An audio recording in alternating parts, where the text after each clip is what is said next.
Well, welcome everyone to this presentation of the biblical artefacts in the British Museum. The British Museum houses one of the greatest collections of biblical artefacts outside of Israel and the Middle East, and contains some of the most significant and important artefacts relating to the Bible that have ever been discovered. And so it's a great privilege for myself and my colleagues to take folk around the museum on Saturdays usually, and to show them artefacts which give us colour and life and demonstrate the integrity of the biblical text.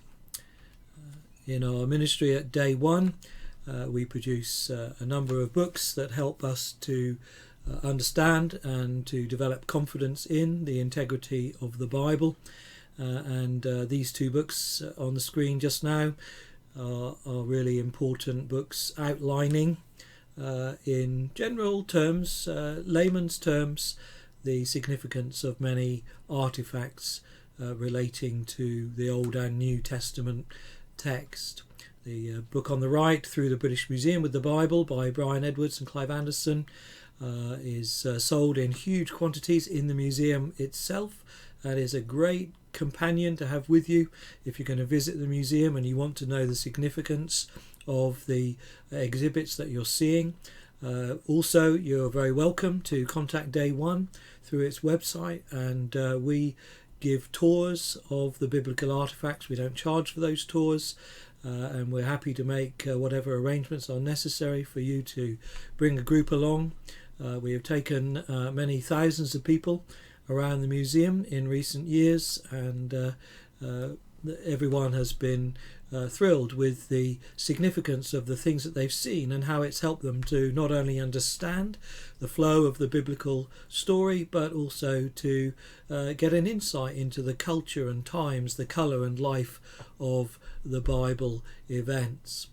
The larger book, Evidence for the Bible, also by Clive and Brian, doesn't just relate to the museum, but it brings to you various artifacts and locations that are significant in the Bible text and help you to understand the context of them, and sometimes the difficulties and challenges that we're presented with in understanding their significance. We're going to begin our journey by visiting first the Egyptian sculpture gallery. If you come into the museum through the main entrance and take a sharp left, you'll go past the cloakroom and a little bookshop, but you will then find yourself standing just here and looking down through the Egyptian sculpture gallery and being faced with the faces of pharaohs from ancient Egyptian history. And they are the faces of pharaohs that we are interested in also as Bible scholars. On the right, on the tall plinth, is the huge sculptured head of Amenhotep III, and we believe he has something very important to say about the Exodus. We'll see that later. On the left-hand side, with the very tall hat, is Thutmose III, and he is a significant feature, we believe, of the Exodus event. Right in the background you will see the huge sculpture of Ramesses II, and we will also take a while to think about him. But as we come into that Egyptian sculpture gallery, we take a sharp turn to the right, and on the wall behind a glass case is this fragmentary portion of a king's list. There are several of these lists in different places, many of them out in Egypt, still in temples, and they're more intact than this one, but they all have a similar look to them and a similar feel, and thankfully they complement one another in our understanding of the flow of Egyptian history in terms of the pharaohs. Each of those cartouches on the piece is a pharaoh. It's not a chronology as such, because there's no times, no dates involved here at all, but we do know that if you take the top row, you're looking at pharaohs that go well back before 2,000 years before Christ, and the bottom row is in fact just a series of cartouches of Ramesses himself. But the middle row is of greatest significance to us, and we'll take a moment just to look at that and give ourselves some context for Old Testament history in relation to Egypt. So looking at the middle row of cartouches, what we see is, going from right to left, a sequence of pharaohs, taking us on the right from about 1900 BC to, on the left, 1250 BC, where we find the cartouches of Ramesses himself. We know that it goes from right to left because if you look at the hieroglyphs in the piece, you will see that every living thing, that is a pharaoh or a god or an animal or a bird, they will always face the same direction. If they're facing to the right, you start reading from the right. If they're facing to the left, you start reading from the left. That's a key feature of getting to grips with hieroglyphs. So these are all facing right. So we start at the right. We know that we work from there to the left.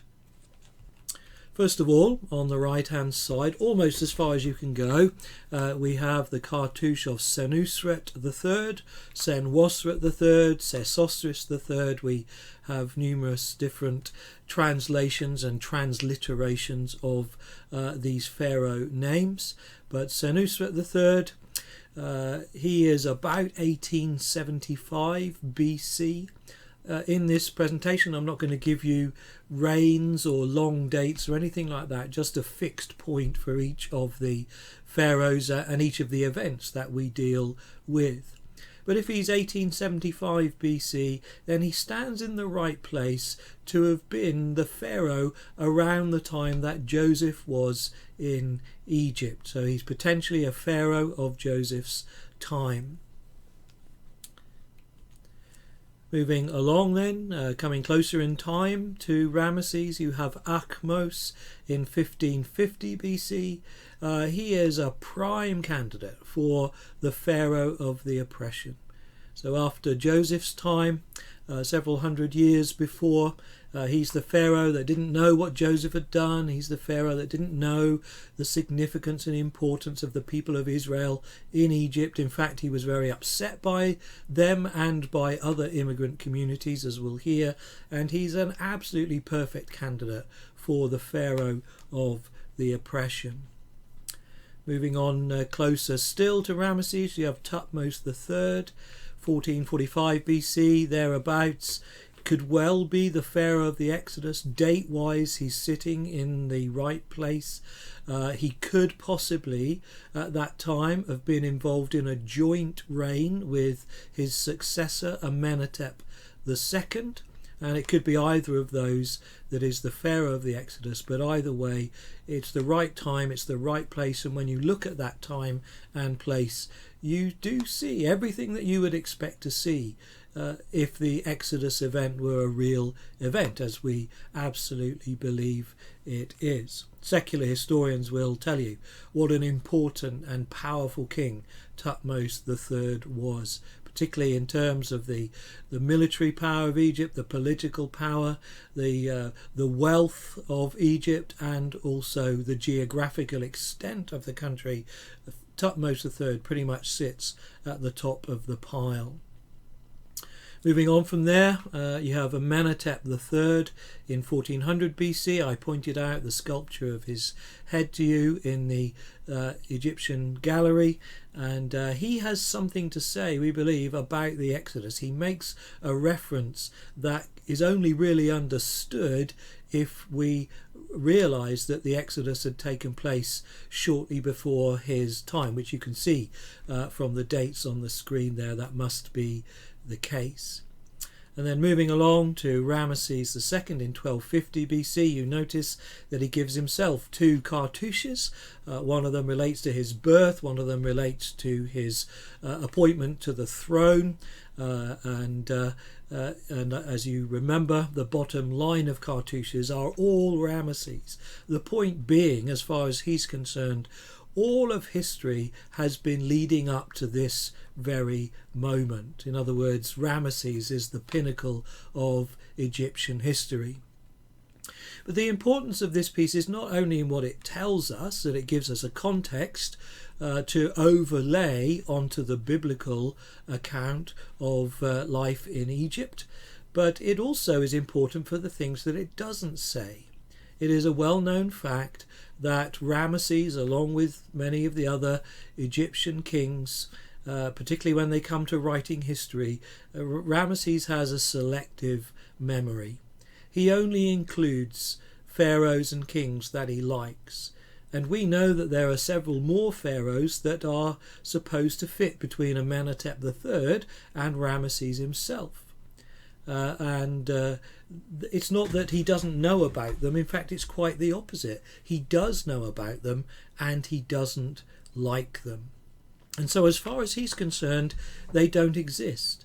And if you carve a piece like this that represents a history and you leave someone out of it, you're not just leaving them out of the record, you're leaving them out of history altogether. They were never there. In fact, the pharaohs that are missing from this are pharaohs you probably know. You probably have heard of Akhenaten. Akhenaten is the odd-looking pharaoh in sculptures, tall and thin and drawn, and yet he's the pharaoh that introduces monotheism to Egypt. Well, of course, that was something that was quite quickly rejected and was believed to be heretical, and it caused all kinds of political and social and religious problems that for Ramesses the idea of including such a king in his history was absolutely beyond the pale, and so Akhenaten was omitted from the list. You've probably heard of Tutankhamun as well, or Tutankhamun as we call him. Tutankhamun, probably the most famous pharaoh in the popular mindset. His stuff has even been in London recently, and I hope you got the chance to go and see it. It was a pretty impressive exhibition. But as far as Ramesses is concerned, there never was a Tutankhamun. Why? Well, Tutankhamun is Akhenaten's son. And Tutankhamun, he realised his father had made a massive mistake in focusing in on the Aten, worshipping the Aten. And so Tutankhamun, he was actually born Tutankhaten, but he changed his name to Tutankhamun, and he restored the worship of gods that his father had torn down. And he'd done a good thing and put it all back together. But Ramesses still faces a problem.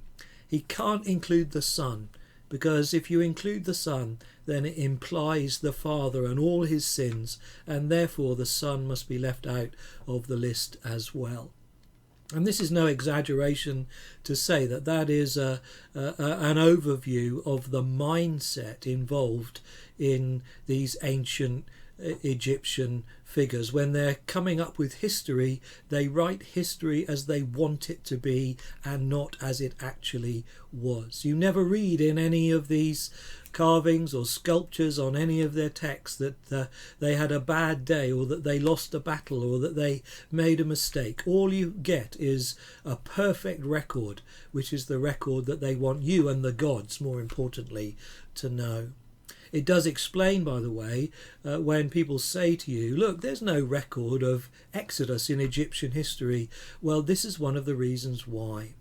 It is because Exodus would have been a massive humiliation of the king of the day and of Egypt and all its gods, and therefore immediately afterwards the great publicity machine would go to work and would do its best to obliterate any possible reference to such an occasion. The Egyptians were masters at going back through history and deleting the things that they did not like. And so that's one of the reasons why you don't find records of Exodus in Egyptian history. The other reason, of course, is we're usually looking in the wrong place.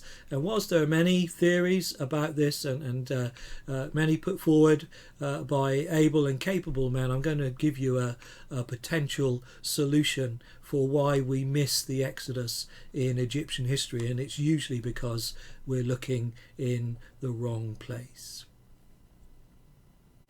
Where do I get this timeline from? Well, there are a number of references in the Bible that give us fixed time points, and particularly that do point us to the time of the Exodus. One of those references is in 1 Kings chapter 6 and verse 1, where we read this: "In the 480th year after the Israelites came out of Egypt, in the 4th year of Solomon's reign over Israel, in the month of Ziv, in the 2nd month, he began to build the temple of the Lord." Now here we're reading historical narrative. We're reading a book that is full of dates and times and reigns and all kinds of data that we can verify.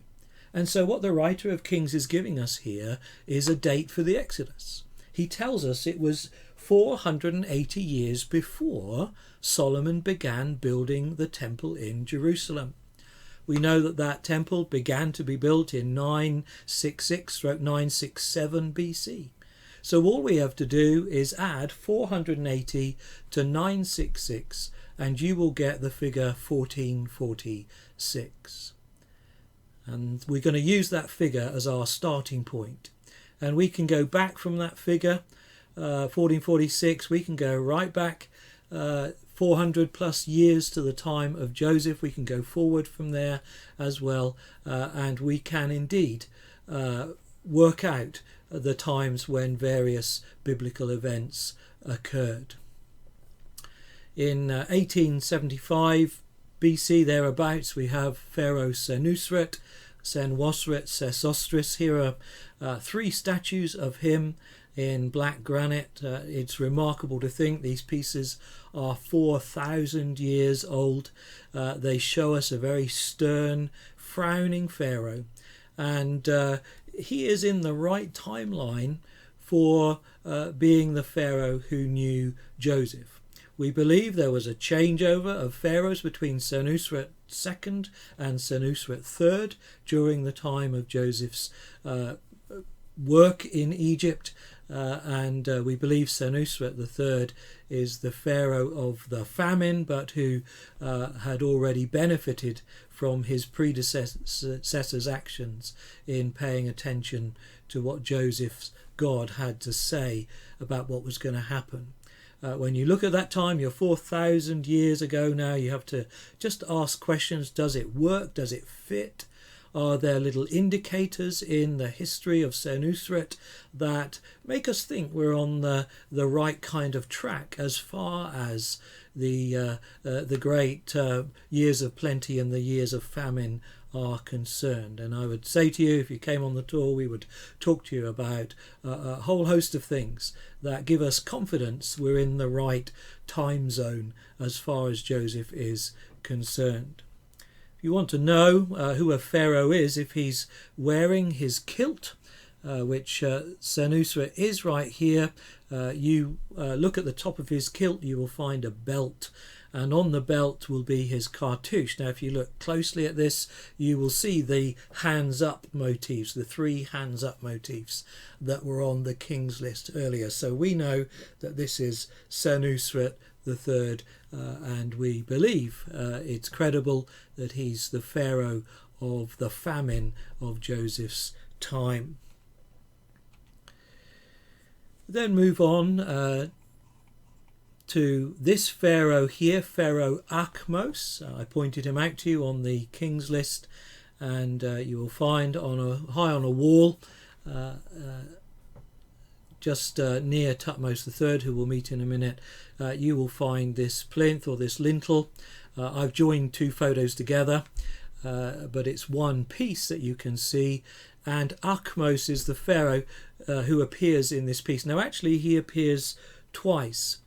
You can see him there on the left, bending down before his god Horus, and on the right, in a mirror image, he is also bending down and offering to the same god. But you'll notice, of course, he is wearing 2 different hats as he does so. On the left, the tall hat of the Upper Egypt, that's the desert and the mountainous Egypt, and on the right he's wearing the short hat, the flat hat of the Nile Egypt, and that's the lower Egypt. In colours, in stone, they would be represented as red stone on the left, the Upper Egypt, and black stone on the right, Lower Egypt, and the Nile Delta. But Thutmose's point in this piece is actually very clear. He is the king of all of Egypt. The pharaohs were very keen to make that point, and you see them doing it by wearing different hats or appearing in different coloured stone. But here Thutmose makes the point: I'm king of all Egypt, upper and lower. That's important for us to know as far as he's concerned, because he is the king who finds himself at a period of time when Egypt has been overrun by foreign invaders. You have people, the Nubians and the North Africans coming up from the south. You have the sea peoples coming down from the north. And Egypt has been torn to shreds by these immigrant populations. And Thutmose is the one who says, that's enough. We're not doing this anymore. And he begins to kick out those immigrant populations. He fights the Nubians, North Africans, and pushes them south. He fights the sea peoples and pushes them out to the north.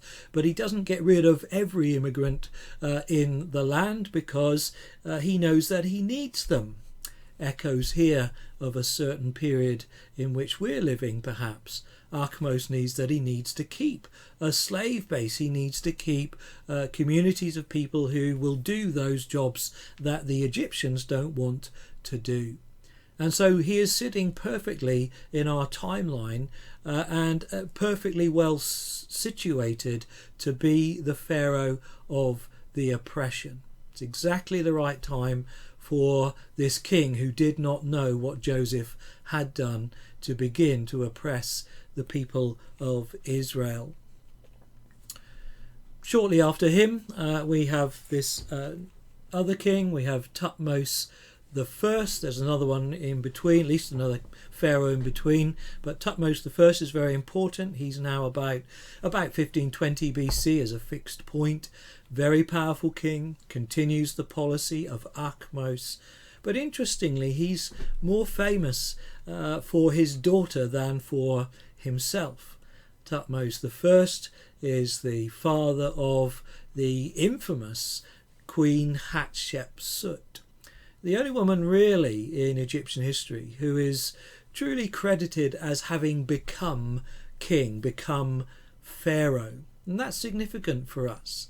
We're looking at this period of history. We're trying to identify those echoes of the Exodus story. And right here at this point, we find this very powerful female who is the king's daughter. She marries the king's son, and she becomes the next king's stepmother. And before you know it, she's actually sat on the throne. She's a unique individual sitting at a perfect time in history for us when we're looking for a royal princess who would do something quite shocking in terms of the standards of the day.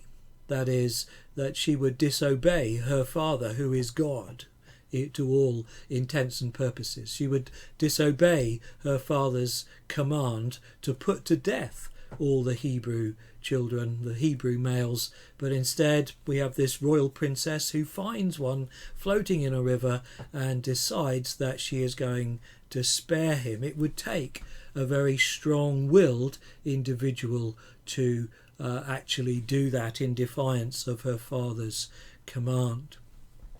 We then have Thutmose II to follow, though there's just about nothing that I can think of in the museum that relates to him, and so we'll move on to Thutmose III, who is around 1450 BC. So that puts him in the firing line for our 1446 Exodus. We do know that he had a joint reign with his successor Amenhotep II, who is not his firstborn or his nominated son or successor, by the way. We do know that there was a joint reign, and so it may be possible that Amenhotep II is equally as good a candidate for the pharaoh of the Exodus. But for Thutmose III, secular historians will tell you he's one of the big guys. He's one of the big guns of Egypt's history. And he is the stepson of Hatshepsut, this female king that we just referred to. We'll take a little look at him. If you just look at his statue at the moment in the picture there's a couple of things to point out. People always ask where his beard has gone. This is a common feature, unfortunately, with sculptures of pharaohs.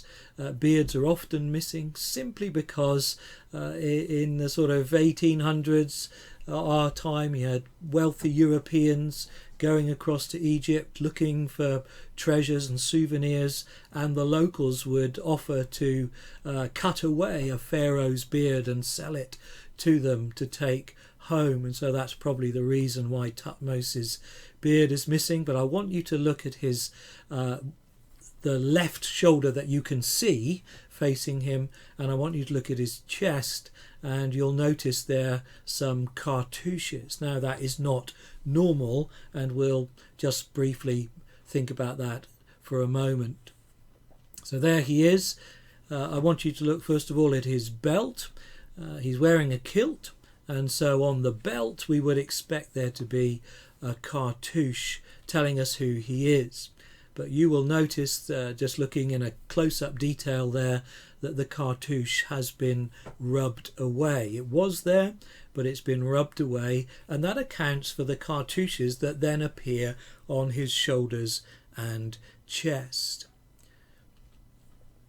This is common in one particular instance, and that is when a certain king maybe was a bit short of cash, needed a statue of himself to put in some town or city, or to put in some new monument, and so he would send out his people and say, just go and find a guy who looks a bit like me and turn him into me. And the way that you turn someone into you is very simple. You erase their original identity, that is the cartouche on the belt, and then you put your own cartouche on to usually the chest or the shoulders of the sculpture itself, the statue itself. On the top left, on the shoulder, that is actually a cartouche of Ramesses the Great.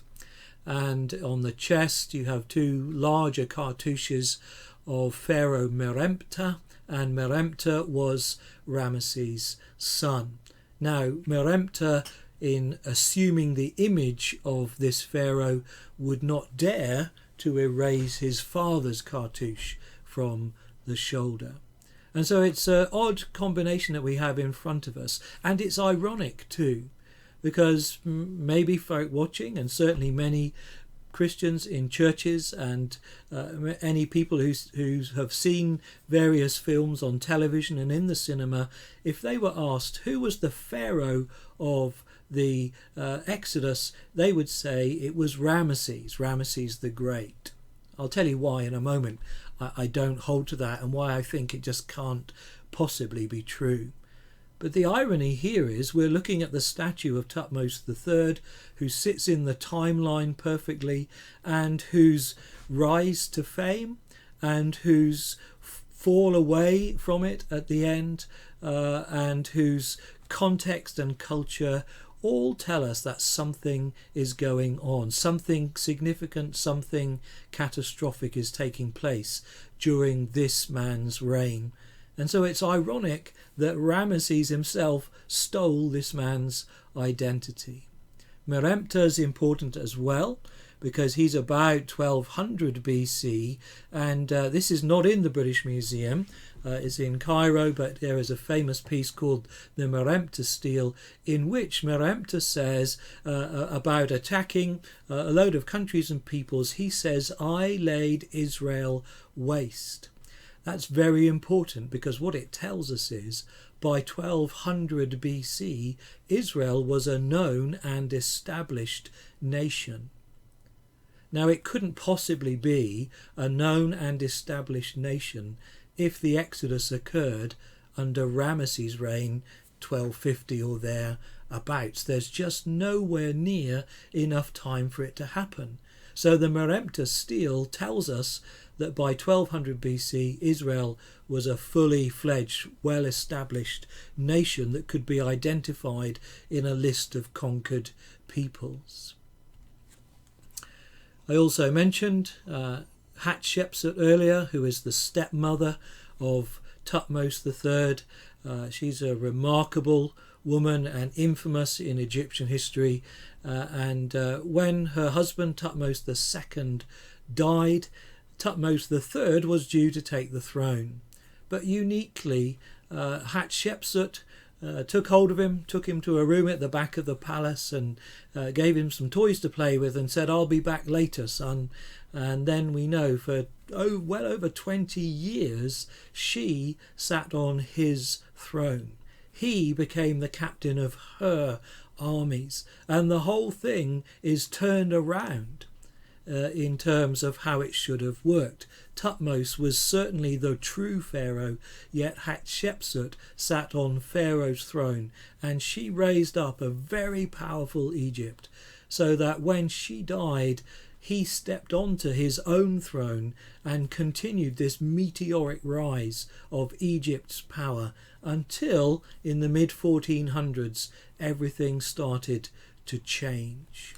And so we have many clues there that we would look in great detail if you came with us to the museum to explain why we believe this is the right time period for the Exodus. I mentioned Amenhotep III a little earlier. He is shortly after Thutmose III. You have Thutmose III, Amenhotep II, and then Thutmose IV, followed by Amenhotep III in about 1400 BC. And I mention that because Amenhotep says something very important to us. Now, it's not in the British Museum because it's still in situ at a place called Soleb, which is in Sudan. But there is a temple built by Amenhotep III at Soleb. There's a picture of it here, and on one of the pillars of the temple, Amenhotep has pictured for us enemies with their hands bound behind their backs, and they are his worst enemies in the world, if you like. There are 12 of them, 12 nations and peoples who Amenhotep III hates. But this one here that is marked out is absolutely fascinating, and there's no real debate about the meaning of the description in the cartouche. And so it does cause people to scratch their heads, because one of the peoples that Amenhotep hates are people that he describes as the Shasu of Yahweh. This is the earliest mention of God, Yahweh, in Egyptian history that we have, and it's 1400 BC. But the question we have to ask is, who are the Shasu of Yahweh? And the word Shasu means wandering people. And this is very important, because what it says to us is, in 1400 BC, Israel was not a nation. It wasn't even a people identified by the word Israel. Amenhotep called them the wandering people of Yahweh, and he hates them. Now, coming only 40 years after what would have been the humiliation of a great pharaoh like Thutmose III, Amenhotep III is telling us that he hates these wandering people of Yahweh. Who were the people of Israel between 1440 BC and 1400 BC, roughly? The answer is they were the people of Yahweh in the wilderness. And so Amenhotep, by this inscription on his temple, gives us a real indication that the Exodus took place in 1446 BC and not 200 years later under Ramesses' time. We'll look at Ramesses, though, very briefly. It is an extraordinary sculpture that we have in the British Museum. It's a beautiful piece, and Ramesses II, as we said, is 1250 BC. And so on the Bible timeline, he's 200 years too late. I would also say that if you try and pin your Exodus hopes on Ramesses, you will always end up in grief. One of the reasons people say there's no record of Exodus in Egyptian history is because they're already conditioned and trained to look straight at Ramesses. And when you look at Ramesses' time and history, his context, his culture, there is nothing there to give you an Exodus. And so immediately it is dismissed as fiction. But if you go back to 1446 BC and you look at Thutmose III and Amenhotep's period and the whole run up to it, I would say you find everything you expect to find in the Exodus scenario. Ramesses was a very well-known pharaoh. He is today.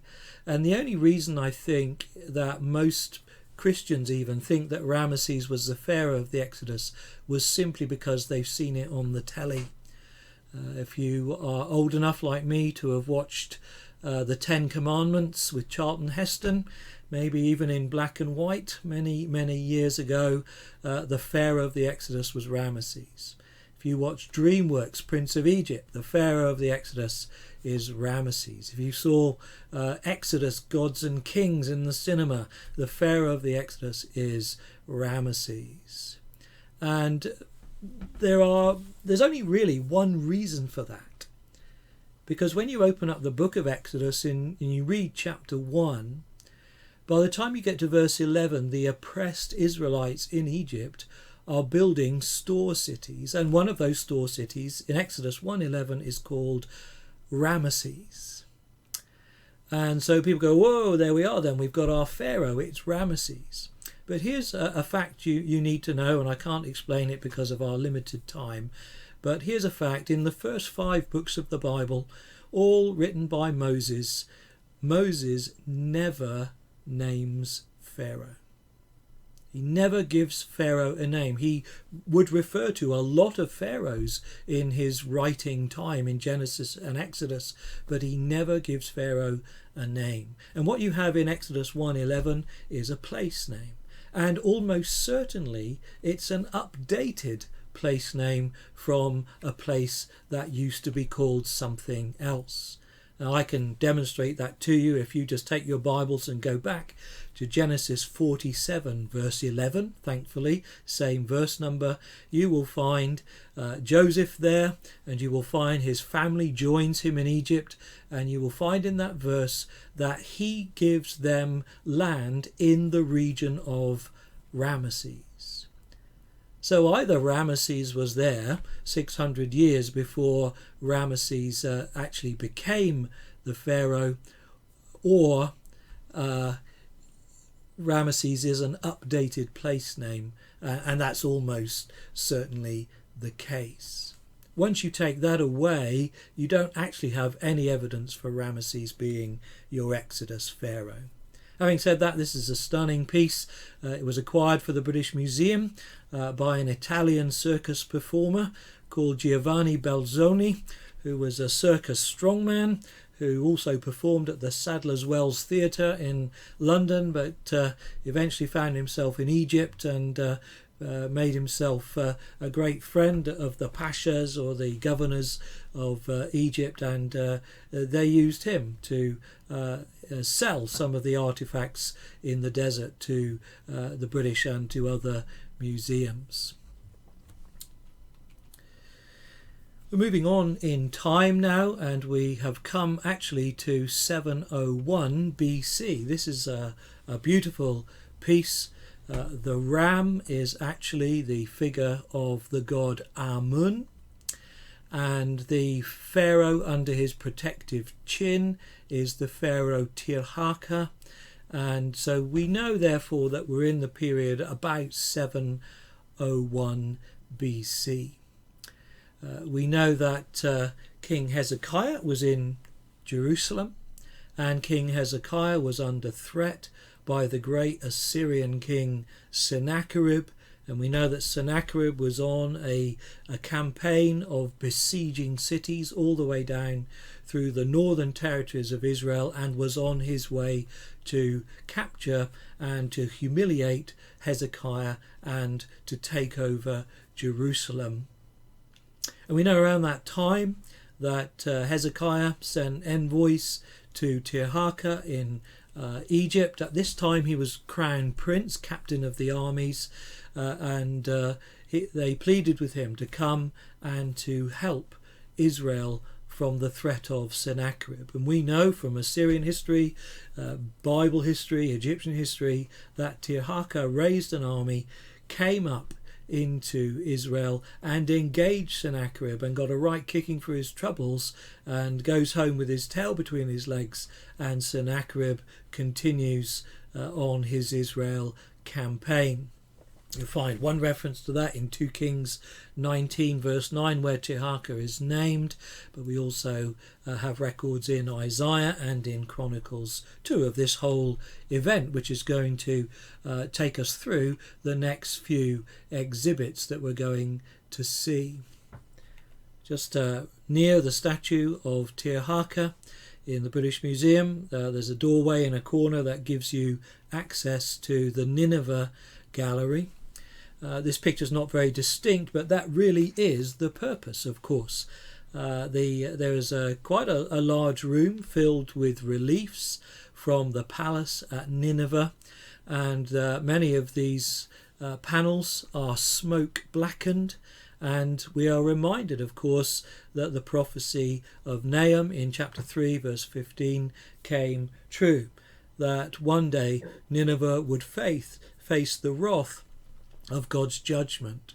Before that it had Jonah come, and Jonah's ministry had brought about this repentance from kings down to the cattle, and for a while at least these bloodthirsty, pagan, idolatrous Assyrians in this massive city of Nineveh had repented and turned away from their old ways, but evidently within a reasonably short time they went back to being those kinds of people again, and Nahum said, well, you had your chance. And so Nineveh was destroyed and the walls of the city were burned by fire. Thankfully for our purposes, though, not everything was destroyed by fire, and there are some remarkable panels in this Nineveh gallery that are really worth spending time looking at. The carving is absolutely exquisite, and there are some delightful details, and they give us such insight into the culture of the time. Nineveh at this point was King Sennacherib's power base, and actually some of these panels were made during the Israel campaign. Some of them depict the modernization of King Sennacherib's palace. And in the slide that you can see here, there's a very important detail.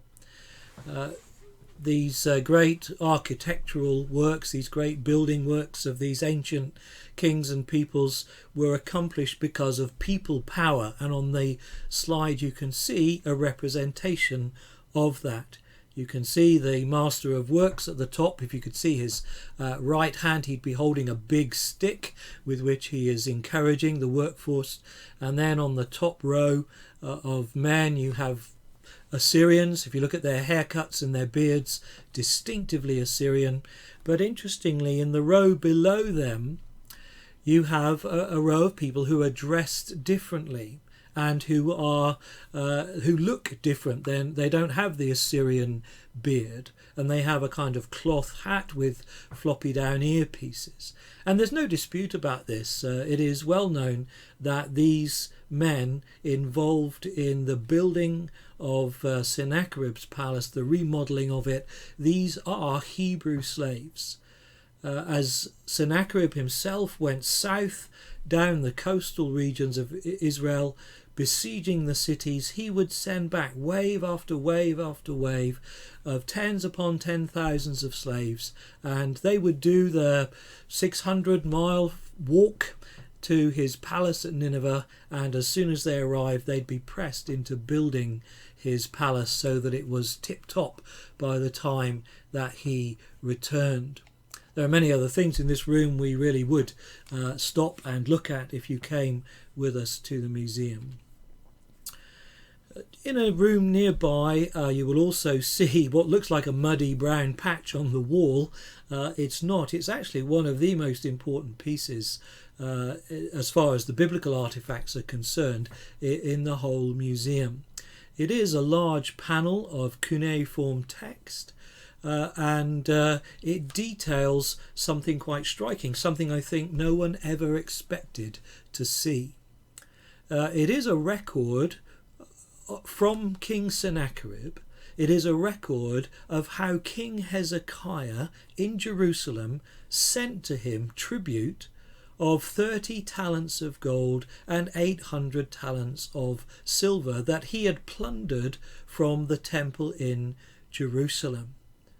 And sure enough, this is what we read of in Isaiah and in Kings and in Chronicles. This is one of the great mistakes that Hezekiah makes. He tries to pay off Sennacherib and divert him from attacking the city. Well, Sennacherib here receives all the goodies from the temple and elsewhere, and he basically issues a receipt, and it is stuck on the wall of the British Museum. Nobody pays any attention to it because it's just a large brown panel of what appears to be broken and uninteresting text, and yet it is absolutely fascinating to see it.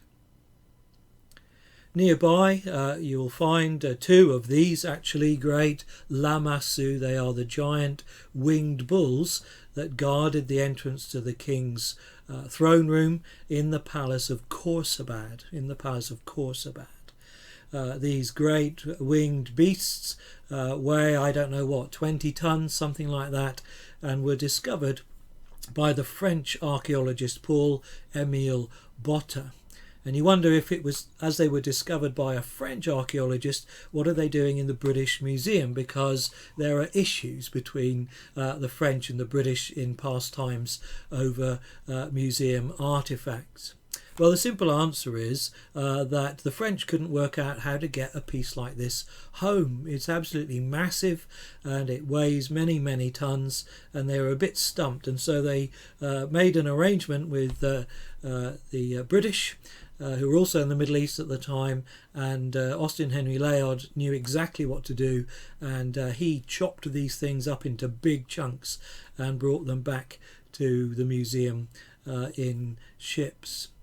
But the fascinating thing for us is that in discovering the palace at Khorsabad, Paul-Émile Botta unintentionally demonstrated once again the integrity of the Bible. In Isaiah chapter 20 verse 1, Isaiah says that King Sargon used to come down, or sent his troops down into the northern territories of Israel and cause chaos. He would also leave behind some of his people, and gradually the northern territories of Israel were becoming corrupted and contaminated and polluted culturally and religiously and politically. And there was a problem, because we knew of King Sargon, but Sargon lived well over 1,000 years before Isaiah's time, so it seemed like Isaiah had made a blunder here. Whoever put Isaiah together had made a historical blunder, and that undermined, of course, the tremendous prophetic significance of his book. Well, when Paul-Émile Botta discovered the palace at Khorsabad, he unintentionally discovered the palace of the hitherto unknown King Sargon II, Sargon II, who, guess what, lived in about 710 BC and who did exactly what Isaiah had told us about in chapter 20 and verse 1 of his book. And so, once again, we find that the Bible has been telling us a detail, has given us a piece of data. It's been questioned, and its significance and its integrity has been called into question left, right and centre. And then when something comes up out of the ground that speaks to that time, we find that Isaiah knew exactly what he was talking about all the time. You'll see on this panel King Sargon is on the left hand side, and probably, says the museum, quite likely on the right hand side is what we didn't know, his son Sennacherib. We knew loads about Sennacherib and nothing about Sargon himself. This is how history and Bible history work. We would go from there into a room just at the back of those winged bulls, and this is the Lachish or Lachish Room. It is a fascinating room which has reliefs on the walls, carved reliefs on the walls depicting in vivid and graphic detail the siege and the destruction and the capture of the city of Lachish in Israel. It's southwest Israel, not very far really from Jerusalem. It was a trading post, and here we have a very vivid description of the siege and the destruction of this city. We could spend much time looking at the details of it. Here's just one little element from the carving. As the city has been attacked and captured, so the people of the city, notice them wearing their cloth hats and their floppy down earpieces, evidently Israelites, making their way out of the city, carrying goods and possessions, but now of course they're working for the enemy. And there's some lovely details here. You've got the old man with his ox and his cart, and you see behind him on the cart a girl, and then holding on to her is, we presume, her brother, but he's naked. And if you look closely, the sculptors have actually carved his ribs showing through to remind us that the siege would have been an awful time for the people of the city, and they would have been starving before King Sennacherib allowed his troops to attack the city by means of a siege ramp. Again, as people are making their way out of the city, the king is able to enforce compliance amongst the captured peoples. If you're a little squeamish, then perhaps you need to just hum a tune for a moment or two while we just look at these two men. You can tell they're nobles from the city. If you look at their hairdos, that gives you a clue. These are people who are wealthy, they are noble, they're well-to-do, well taken care of.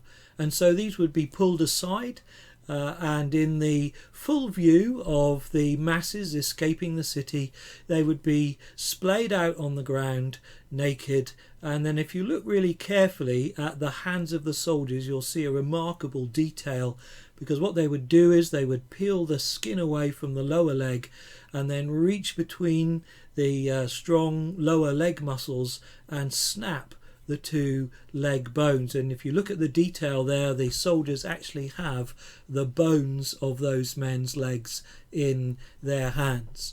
This produces obviously bleeding and infection, pain, but the most important thing is it produces screaming in great measure. And while these men are screaming, everybody else is going to do exactly what they are told. Eventually we have the commander of Sennacherib's troops presenting himself at the throne of the king. The king is sat there on the throne with his attendants behind, with their fly swatters and their air conditioning. You will notice, of course, the king's face is missing.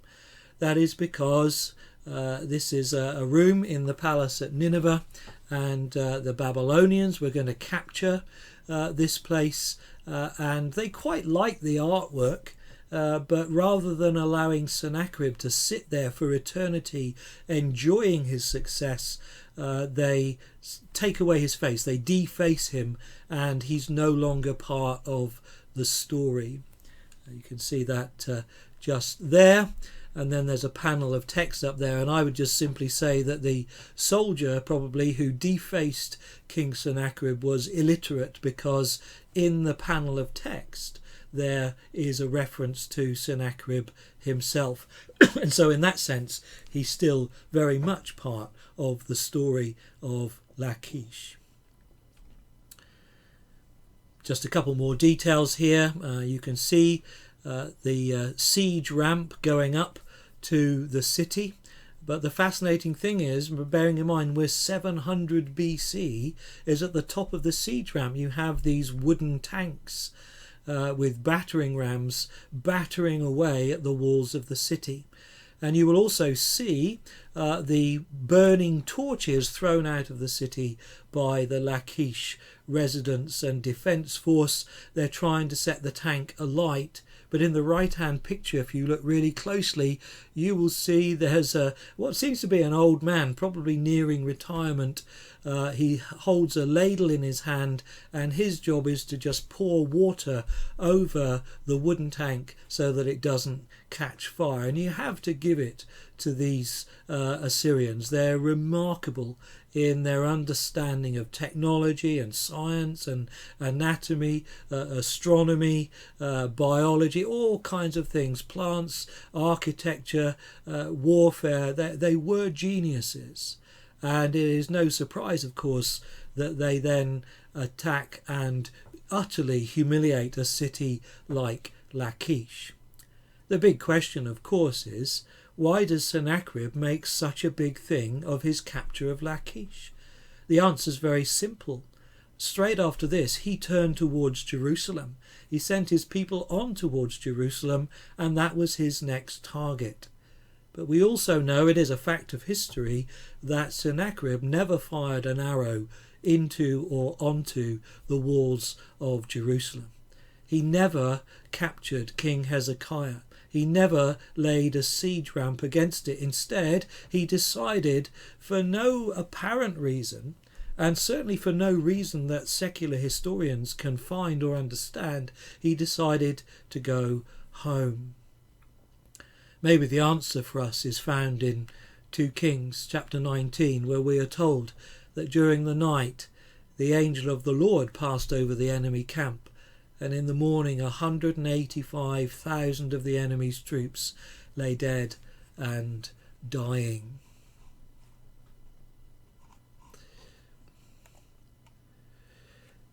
We'll just return now to near the entrance to the Egyptian gallery, and you will find a couple of very important pieces. This is a stellar stele of King Shalmaneser III from about 850 BC.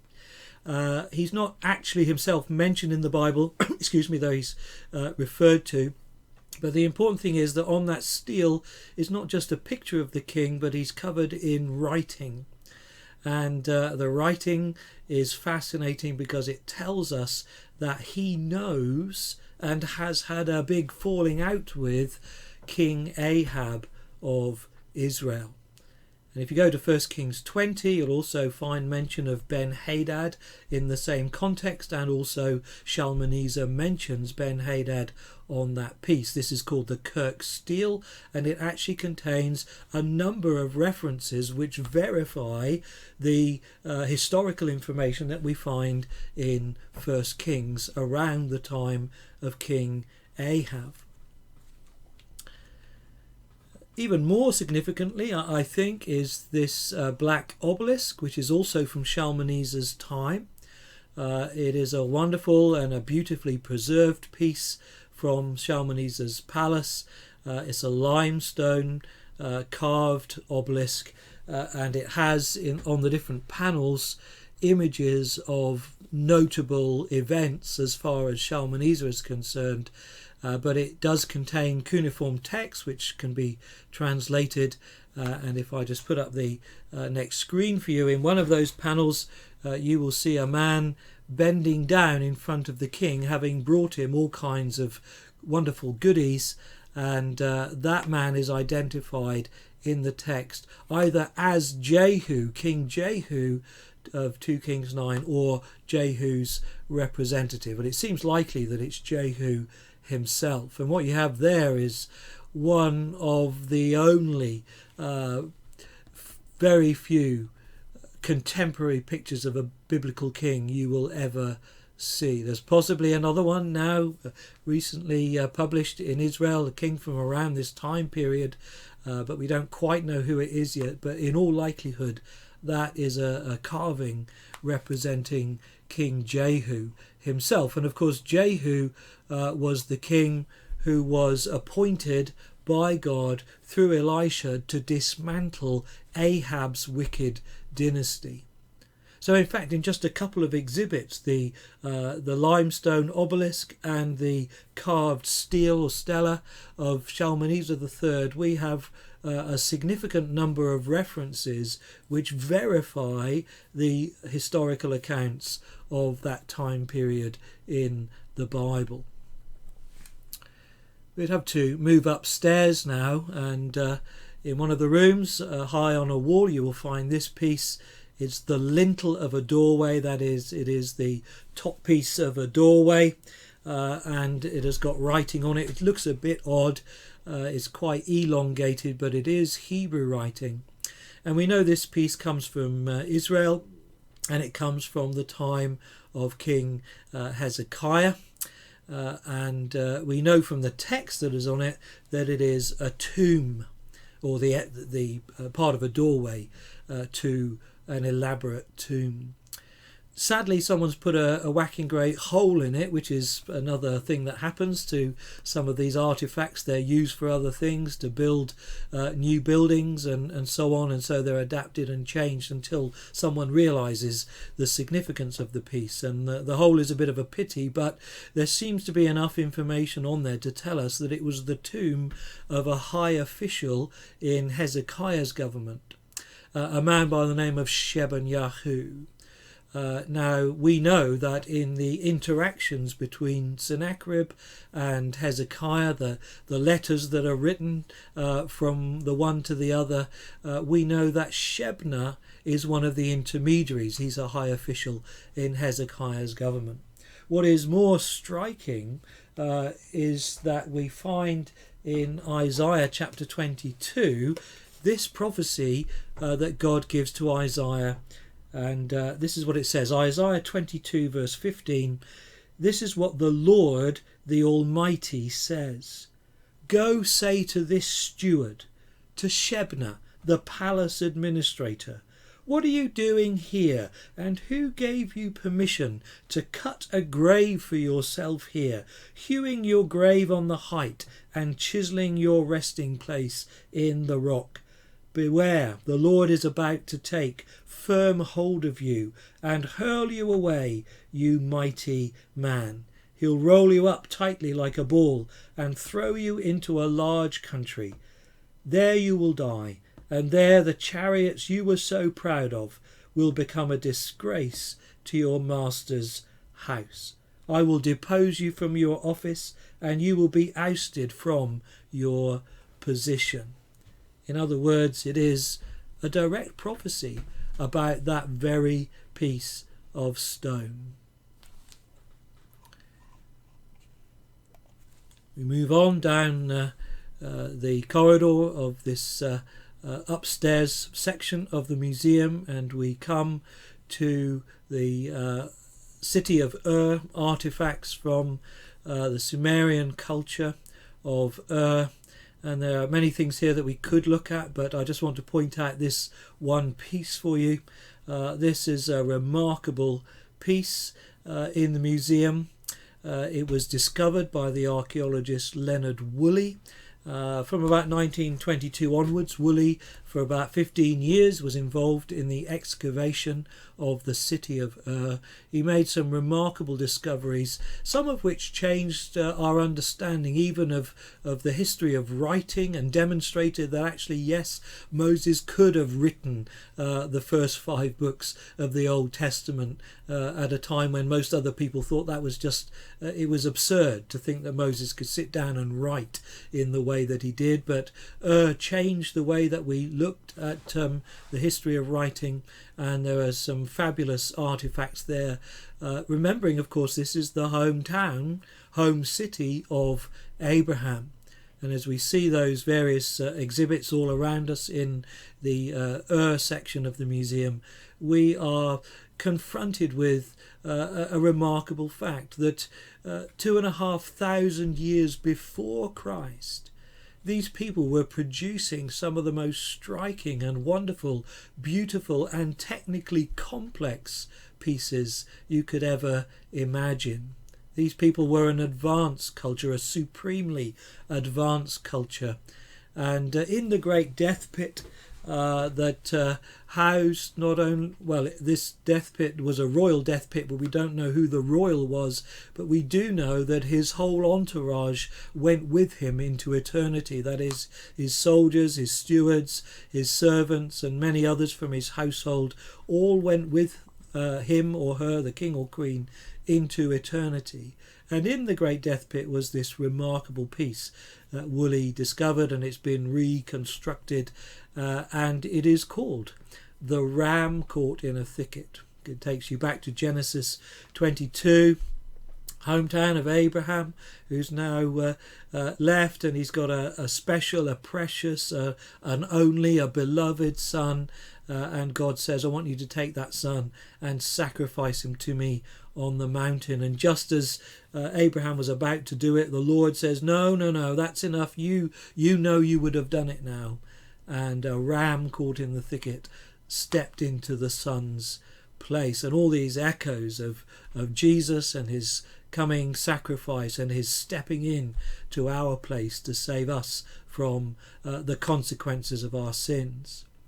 Leonard Woolley discovered this piece. It's called The Ram Caught in the Thicket. Why? Not because it actually has anything to do with the story, but because Woolley, like so many of the early Middle Eastern archaeologists, were Bible men. They knew their Bibles. They were out in the Middle East looking for biblical places and biblical events.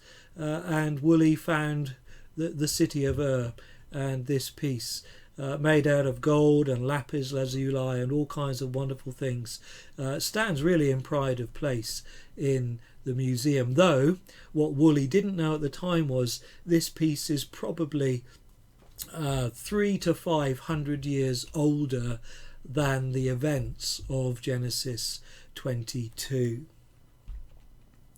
There are other things there we could really look at. This is a remarkable piece. It is a definitive guide to the sheep's liver. Why would you want one of those? Well, the priests would carry this, and if the king suddenly needed to know the answer to a question, or he had a dream or a puzzle or something that needed solving, then the priest would take a sheep, in this case, and they would slit the sheep and take out its fresh liver, and from the marks on the liver they would be able to answer the king's question. And you see the holes there, and also the tiny text, because this is a small piece, the tiny text telling the priests how to interpret the different marks on the liver. It's interesting to us because in Ezekiel and chapter 21, you have the king of Babylon on his way to Jerusalem. He's going to destroy the city of Jerusalem, whereas King Sennacherib was not allowed to do it. This is King Nebuchadnezzar who is going to do this. And in Ezekiel 21, verse 19, it says, Son of man, mark out 2 roads for the sword of the king of Babylon to take, both starting from the same country. Make a signpost where the road branches off to the city. Mark out 1 road for the sword to come against Rabbah of the Ammonites, and another against Judah and fortified Jerusalem. For the king of Babylon will stop at the fork in the road, at the junction of the 2 roads, to seek an omen. He will cast lots with arrows. He will consult his idols. He will examine the liver. And that's exactly what's being referred to here. The king of Babylon, Nebuchadnezzar, comes to a fork in the road. He doesn't know which way to go. And so God says, it doesn't matter what he asks, who he consults. I'm in control of all that stuff. And he's coming to you. There are other things there. It's the Babylonian story of the flood, sometimes called the Atrahasis epic, and it has echoes of the Genesis flood, the Noah story, the boat and the hero, and there are elements of that story there. But we'll move on to the Taylor Prism. It's a very famous piece. This is King Sennacherib's official record, if you like, of his campaign down into Israel. he knows that he has somehow or other to deal with Jerusalem, because he doesn't touch it. He doesn't humiliate Hezekiah. He doesn't drag him back to the palace at Nineveh with a bronze hook through his jaw, having made him do the 500-600 mile walk and hang him on the walls of the palace as he intended. And so he knows he needs to explain what happened at Jerusalem. And here in the prism, he says, "As for Jerusalem, I shut Hezekiah up like a bird in a cage." And it's like Assyrian code, because another king, Tiglath-Pileser, Pul in the Bible sometimes he's referred to, Tiglath-Pileser does the same thing in another context, and we know that he lost as well. He was defeated, and he talked about shutting up the king like a bird in a cage. So it's Assyrian code for we don't talk about Jerusalem. Near that prism is this wonderful relief from the palace of King Nebuchadnezzar, the Ishtar gate giving entrance to this, but this beautiful carved and winged lion there made out of glazed bricks. Nebuchadnezzar was a builder, a palace builder, a monument builder. He made millions of these glazed, fired, coloured bricks to make his palaces, and that maybe gives us a clue that the writer of Daniel knows what he's talking about when his friends were going to be thrown into the fiery furnace. Why a fiery furnace? Well, the answer is there were fiery furnaces pumping out millions of these coloured bricks 24 hours a day to keep Nebuchadnezzar's grand designs rising up from the ground. Nearby on the stairwell is it's a plaster cast. Actually, it's not the original thing. The plaster cast is taken from a sculpture in Persepolis, and it was one of the ways in which early archaeologists found that they could bring stuff home without destroying things, and this was a great thing to do. So they made a plaster cast, and you will see there's a king on the throne there. Near the top of the piece. It's a huge piece, this, and if we look at a detail, you will actually see the king on the throne is King Xerxes of the Esther story. Historically, we don't have a massive amount of information about that story. There's always been questions aimed at it. But certainly historians, secular historians who write about these things will say that although they perhaps think the story of Esther is fiction, they immediately qualify that by saying whoever's writing Esther knows what they're talking about in terms of the administration of King Xerxes. And it's quite a poignant thing to notice that the king has in his hand a long and very elaborate and ornate sceptre. And when Esther decides to go into the king and risk her life so that she can somehow break it to him that he has been deceived into sentencing her people to death, when she goes into him, we read the king holds out his sceptre to her, and it's yet again an evidence that the writer of Esther does know exactly what they're talking about. There are also other exhibits in the Babylonian section of the museum. You have King Ashurbanipal's flood tablet. That's a 600 BC copy of a 1600 BC story known as the Gilgamesh epic. And again, we have echoes of the flood in that. On the left-hand side at the bottom, you have the Nabonidus tablet in which he mentions Belshazzar. And that's very important. We'll think about Belshazzar in just a moment or two. And then on the right hand side you have another tablet from Nebuchadnezzar in which he details the capture of King Jehoiakim in Jerusalem in 597 BC. That's 2 Kings 25. And so these pieces in different ways testify to the integrity of the scriptures. You may wonder how the flood tablet does that, and we don't have time to look at those ancient flood texts of which there are many, but maybe in another time we can spend some time thinking about those. They in no way undermine the Genesis story. In fact, they tend to lend integrity to it, because evidently all these stories are coming from a single original source. You do have in the same section in the Babylonian room of the museum this Nabonidus cylinder. It should be there. I've called it tablet, but it should be a cylinder.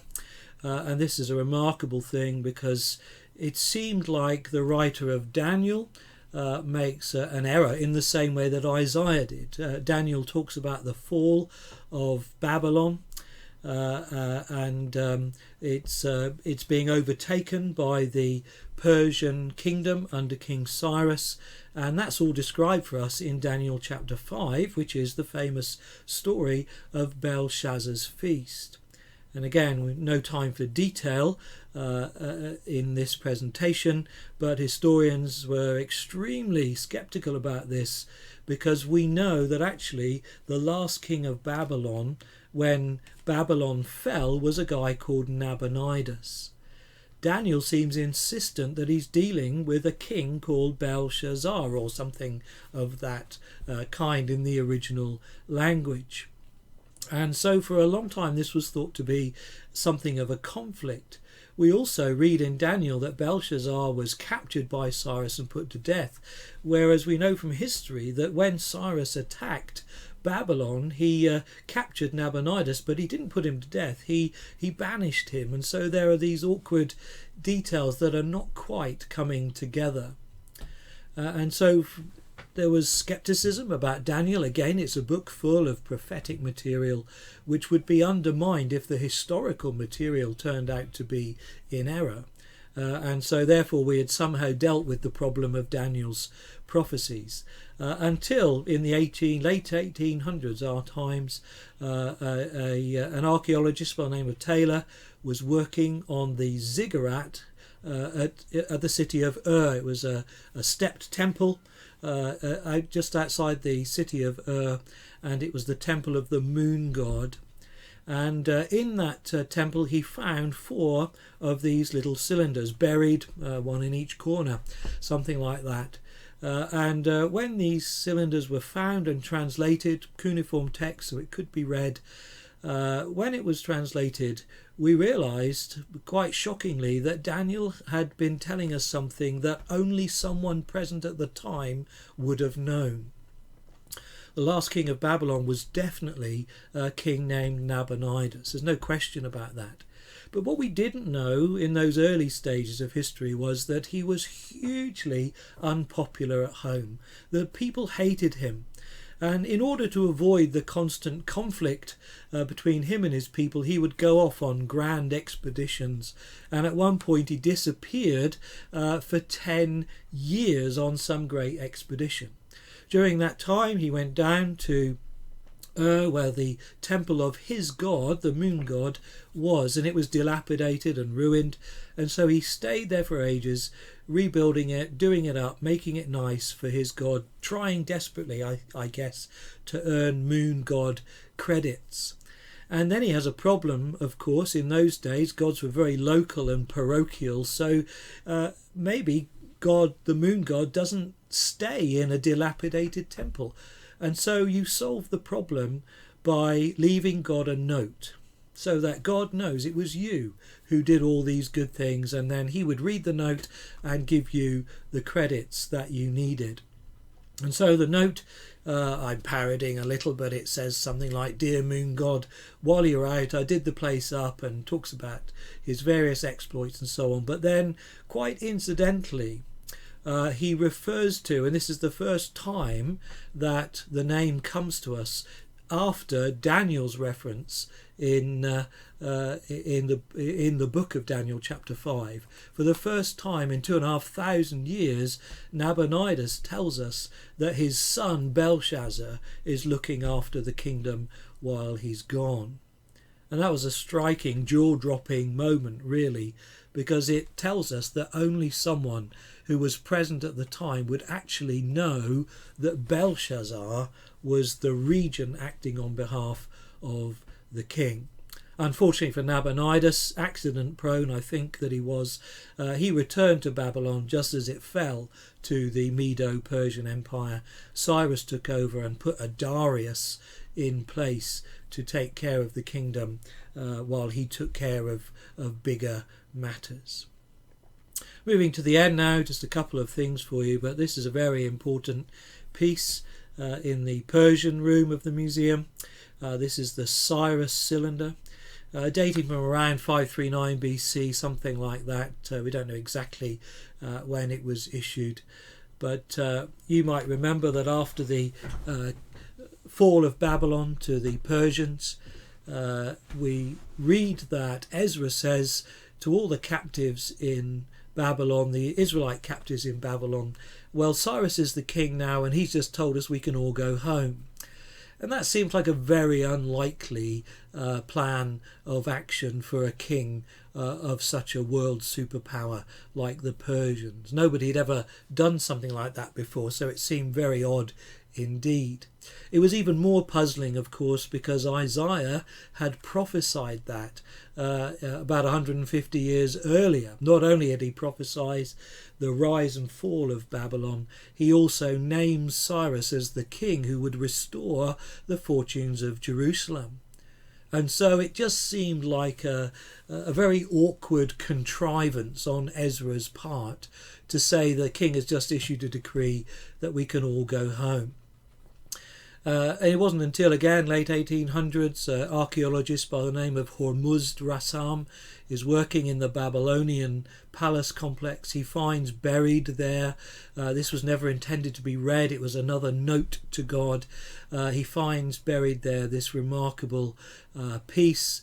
It's a sort of large sweet corn shape, a clay tablet covered in cuneiform text in which King Cyrus declares that he's king of the whole world. His god Marduk has given him reign over everything. He briefly has a snipe at the Babylonians and said if you'd worship Marduk, probably you'd still be there as well. And then he talks about his accomplishments, slaves and different things. But in this cylinder, he then refers to the fact that he allowed various peoples to return to their hometowns and cities and to restore the worship of their gods. In other words, it's exactly the kind of thing that Ezra says that Cyrus had allowed the Jews to do. It would make perfect sense, because in allowing the Jews to go home, rebuilding the temples to their gods, because Cyrus wants the god points from their god as well, allowing them to settle back in their cities and to be envoys and ambassadors for him, he's actually extending the influence of his kingdom by goodwill. And you can imagine as the exiles made their way home in those various phases of return that we have detailed for us in the books of Ezra and Nehemiah, that all of these people went home and said, guess what? The king, he's really great. Look what he's done for us. He's so kind to us. He's paid for this. He's paid for that. And hundreds of miles away and generations later, the people even of Israel, like many other parts of the Middle East, are subservient to the king whose power base is in the Persian capital. So it's a remarkable affirmation of what Ezra and Chronicles in paraphrase tells us about King Cyrus. And then lastly, it's a tremendous piece this. After Cyrus, you get a couple of other kings, then you get Xerxes, and then after him you get Artaxerxes the first. And this bowl here, this silver bowl, it's a beautiful piece, is from the time of Artaxerxes the first. In fact, it has text around the outside which tells us it belongs to the personal collection of Artaxerxes the first. It's silver. and it is in fact a drinking bowl. So it's something that you would serve a huge swirl of rosy red wine, and you would hand it to the king, and the king would drink from it.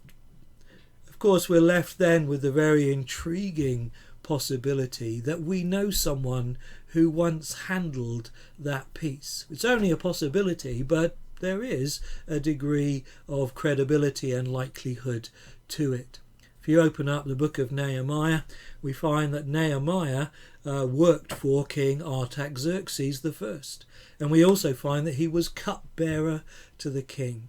And so we're left with a very tantalizing prospect that if King Artaxerxes drank from this piece, which he probably did, that at some point in its history, the hand that handed it to the king and said, "You may drink this, O king," was actually the hand of our dear friend Nehemiah. And what a great and godly man Nehemiah is, a real model and example, one of the few men in the whole of Scripture who have an unblemished record written in the Scriptures for us. And so we often try and finish the tour just here because it is as close to a Bible character that you can get, just a pane of glass away from this remarkable artifact that an ancient king drank from 2,500 years ago, but more importantly, one of God's faithful men handed it to him and said, "You can drink this,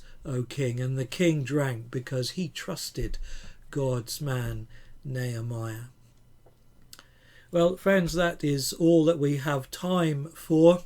I hope you've enjoyed that brief whirlwind tour of the British Museum.